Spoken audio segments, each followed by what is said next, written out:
Sixth Station 傾運動、說故事、講歷史。講起2024年巴黎奧運，你應該都記得呢位喺網上爆紅嘅韓國射擊選手金毅智。但你知唔知韓國嘅射箭其實仲勁過射擊呢？由1984年洛杉磯奧運至今，韓國一共攞咗32面射箭金牌。2024年巴黎奧運更加橫掃全部5面金牌。點解韓國射箭咁勁？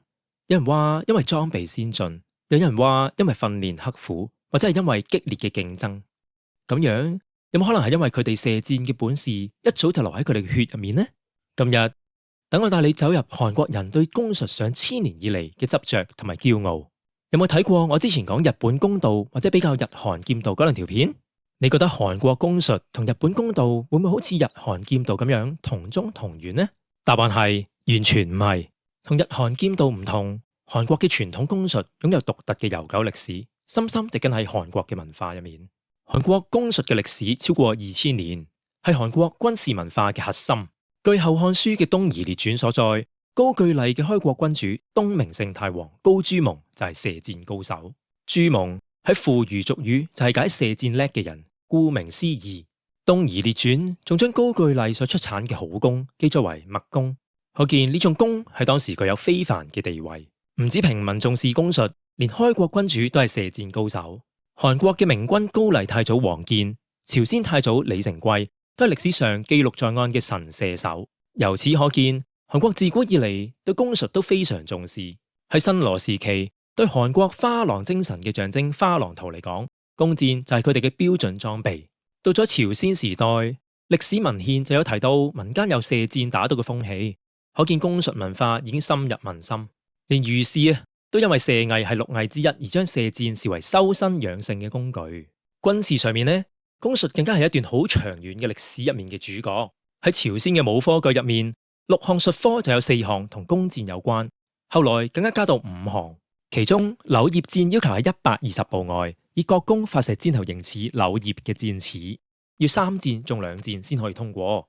呢個就係而家國弓145米射程嘅來源。咁145米其實係咩概念呢？作為比較，日本弓道箭靶距離係28米，大概係145米嘅1/5。一個 FIFA 標準足球場長105米，145米就足足有1個半足球場咁遠。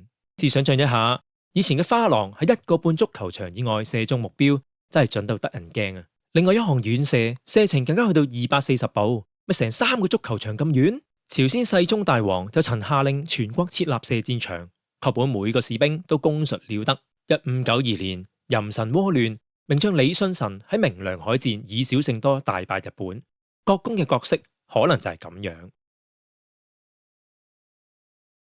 其中片箭就係朝鮮獨有嘅技術，有一種稱為通儀嘅裝置嚟發射只有一般箭矢一半長度嘅短箭。通儀係將竹切開一半製成，發揮類似槍管嘅作用，能夠減低箭矢離弦時嘅擺動，令彈道更為筆直。因為能量守恒定律，用同一把弓射出嘅話，較輕嘅片箭會比普通箭飛行速度更快，喺實戰中令敵人無法及時反應，射程更可達350米，係當時日本火繩槍射程嘅4倍。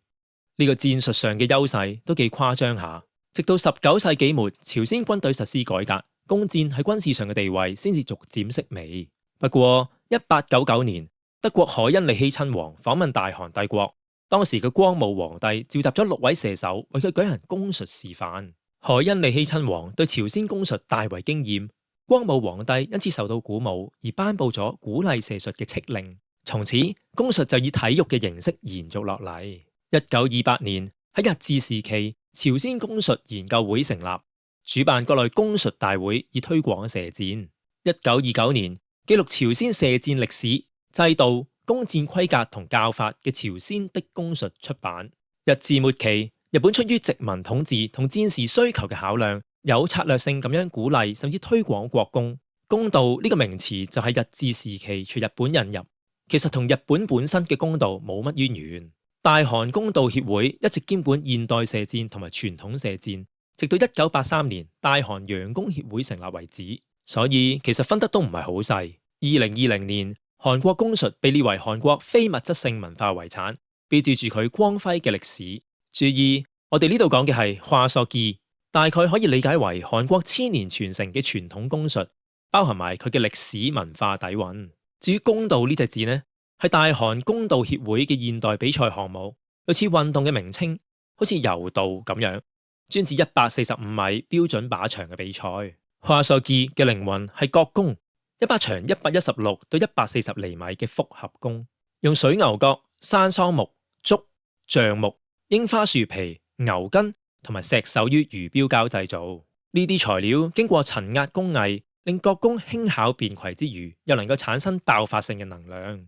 角弓喺弓嘅分類上為反射弓 （reflex bow），比起奧運射箭競技用嘅反曲弓 （recurve bow） 彎得犀利得多。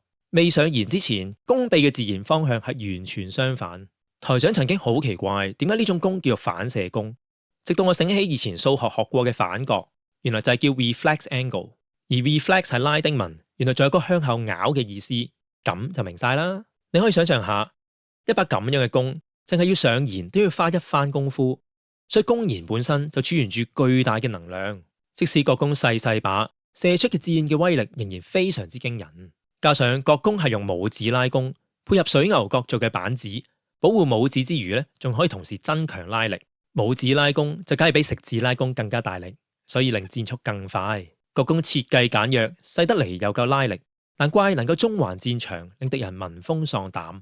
佢唔單止係武器，仲係韓國精準文化嘅象徵。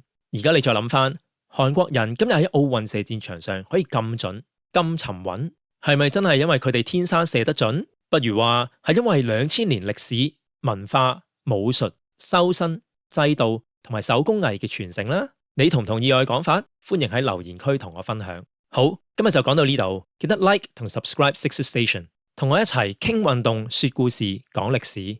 下次見，拜拜。